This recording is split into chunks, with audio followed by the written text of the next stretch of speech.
後のことなんざ考えて出し惜しみしたらぶち殺すぞ。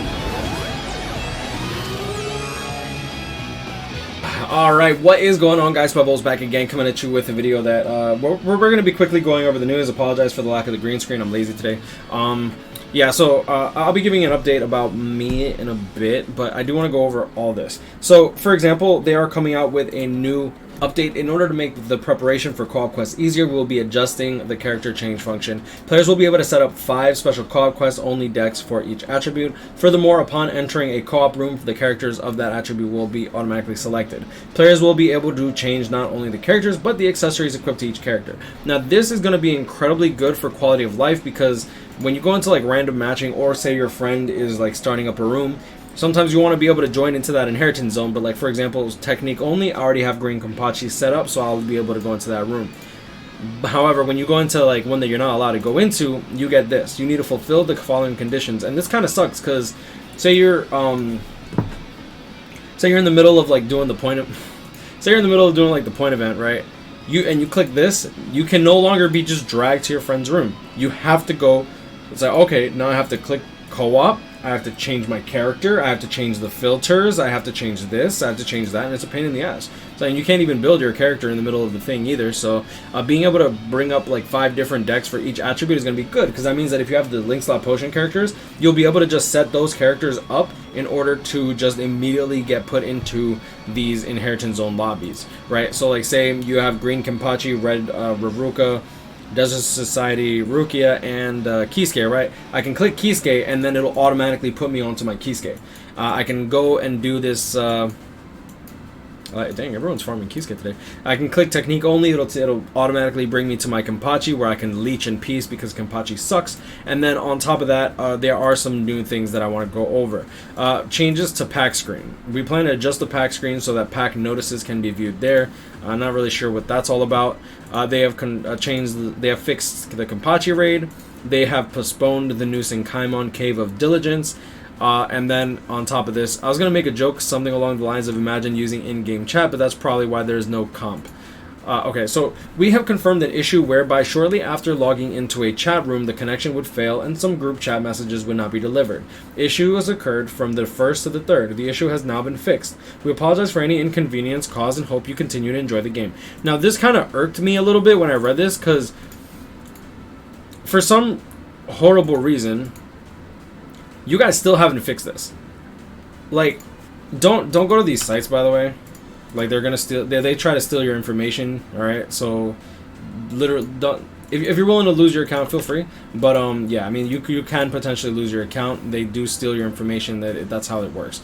But you'll see here, like, everyone has to go to chat 3 if they want to talk in chat 3. Chat 1 there. Okay, so one thing to note. I don't understand why they allow these kinds of links to show up in this chat, yet you won't allow us the opportunity to even type in the word green. I don't understand it. There are a lot of inappropriate words that don't make sense. I'm hoping that KLab fixes that at some point, but honestly, it's been 5 years at this point, and I just don't see them going through with that. As far as Transcendence Zone goes, guys, make sure to farm Transcendence Zone until you have enough Hogyokus where you know damn well that you won't need anymore. There are so many people that I see that I've had one guy go, oh yeah, I already farmed like 200 Hogyokus. I'm so happy that I can transcend my units. And I'm like, bro, I'm like, is that all you need? He's like, yeah, that's all I need. I'm like, okay, good, go get more. And the reason for that is they value Hogyokus either way too high, or just let's go into their packs. Their Hogyoku pack is 9 Hogyokus for $8. All right, I understand that you're paying for the orbs and the Hogyokus are bonus, but the reality is when you buy this pack, but you don't buy like the more expensive packs or something like that, you're probably going to be going for the Hogyokus. Hogyokus have been very high in demand for quite some time. And the reason that I'm saying farm this event now is because there are some events that were too broken in this game that they have never brought back. Case in point, the New Year's co-op accessory quest. Now, you very rarely got an accessory, a 4-star accessory ticket. However, that 4-star accessory ticket had a 10% chance of pulling a gold accessory. That event never came back. and that event will most likely never come back. And the reason for that is that event is so strong that a lot of people are more than willing to just spend orbs for soul tickets in order to mass farm that event. And I regret farming that event. I regret not farming that event more so than I did, because I didn't know what the rates were. We didn't even find out the rates until like a few years later, actually like a year and a half later, because Soldex actually data mined all the rates for the game, which some other data miners couldn't even get access to that. A lot of people were calling him a liar, because he was one of the few people that actually found the rates for the premium tickets, Brave Soul tickets, accessory tickets, premium accessory tickets, right? So just be very, very mindful. Farm this Transcendence Zone till you have more than enough than you think you'll ever actually need. Now, if they give us more Hogyokus, it's very possible. That's fine. If they bring back another Transcendence Zone, let me actually bring up the Transcendence Zone real quick. If they bring back Transcendence Zone, that's fine. Okay, you have already farmed it you already farmed more Hogyokus than you'll ever actually need, so you no longer need to farm it anymore. At least point events come back all the time. This point event is not anything special. If you want to get the 5-star ticket first, by all means, but the point event is going to be here for another week after this Transcendence Zone goes away. You have literally like 2 more days to farm this quest before it's gone. I could see it coming back, but I don't see it coming back with the same drop rate of Hogyokus.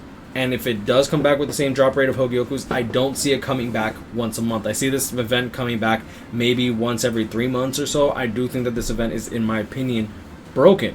I've personally bought the Hogyoku pack, okay? Dang, dude, I just want to, like, bury it into your head. If you have Yamamoto, I think that you might want to make use of this as much as possible. Remember that Yamamoto has read no affiliation dodge, so say they come back with this green only Transcendence Zone and the enemies are Soul Reapers, well, congratulations. Your Yamamoto is now just a great tech character. He no longer bypasses the enemy's dodge. That's why I was telling people, I'm like, don't summon for this Yamamoto, because you don't actually need him in the future. Like, he's good for right now, as of right now. Even when you pull him on his individual, this will probably not come back. And even if they do have no affiliation enemies, who's to say that they don't just change the color and then you can't bring Yamamoto anyways? Okay, so that's just my 2 cents. I want to bury this into your head because I think that it's very, very, very important. As far as my content goes, I have been working a lot lately. I've been sleeping 2 to 4 hours every day for the last, I want to say, week and a half to 3 weeks. I honestly have been losing track of time. Sometimes I'll take like a 30-minute nap, and then occasionally I'll crash for like several, like maybe 10, 15 hours, and then that'll be literally like my life. For those that don't know, I'm like pretty backed up on my actual job. I'm trying to do YouTube beyond full-time. I'm currently working like maybe 8 to 14 hours a day when it comes to YouTube, in terms of recording, making content, trying to grind other games, trying to like do Genshin, trying to do BBS. Though I'm really casual on Genshin. Genshin, I grinded out like crazy, got to rank 40, and then I went full on casual, just so that I could just farm when I wanted to farm, as opposed to like wasting resin on like garbage rates for artifacts and stuff. But aside from that, I've been kind of overworking myself a lot, to the point where I eventually got depressed. I didn't want to bring it up because I didn't think, like, it was a temporary thing. I knew why I was depressed. It wasn't like I was like, I don't know why I'm feeling this way. I've done a good job at keeping myself happy, motivated, strong, mentally. Yeah, when you work yourself like that, it does eventually take its toll on you. I'm not saying I'm living in a bad life and I should be all sad and stuff like that, but the reality is, when you put yourself in a position where you're overworking yourself because you feel you need to, it really screws up with your head. So I'm taking it easy now. Yeah. So that's where I've been at. I've just been kind of just like trying to grind as much as I can while I can, and let's just say I might have overdone it a bit too much. As far as that goes, shout out to my boy Swig. As always, bro. Like, this man, he kind of, I'm not even gonna lie, he bailed me out like big time. My girl has a tuition bill of $5,000. It's actually more like 55, 6,000, something like that. And he actually donated like $2,100 to me directly too, not even on a stream or anything like that. He literally just sent it to me. I appreciate you so much, man. Like, you have no idea. So I'll be paying that off. I told her to just hold on to her money and invest it, and yeah. So we'll be paying that off, which is good. And then after that, I don't really have any big bills aside from currently saving up for a house. As far as me and my girl situation, it's only a plan for the end of the year, but yeah, we'll see how everything goes. Everything lines up. So that's pretty much. I know I'm stuttering a lot. I kind of do this off the cuff, and it's really hard for me to talk about like my personal life like that. It feels weird, but yeah. I mean, it is what it is. You know, I've always been very. At least I try to be as open as I can when it comes down to matters, especially like mental health. Yeah. Okay. I don't know what else to say, but I'm gonna leave it at that. You know, guys, grind. I'll catch up with him. Stay blessed. I wish y'all the best luck here. Summons, guys. Yo, y'all have a blessed night. Please farm this Transcendence zone, alright?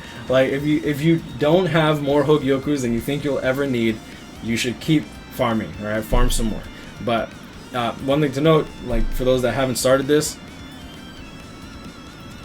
you better not come crying to me saying that you wish you farmed it, alright? If you come crying to me and say, yo, dang, I over farmed it, I have more Hogyokus than I'll ever need, ever, then I'm gonna tell you one thing. Good. Good.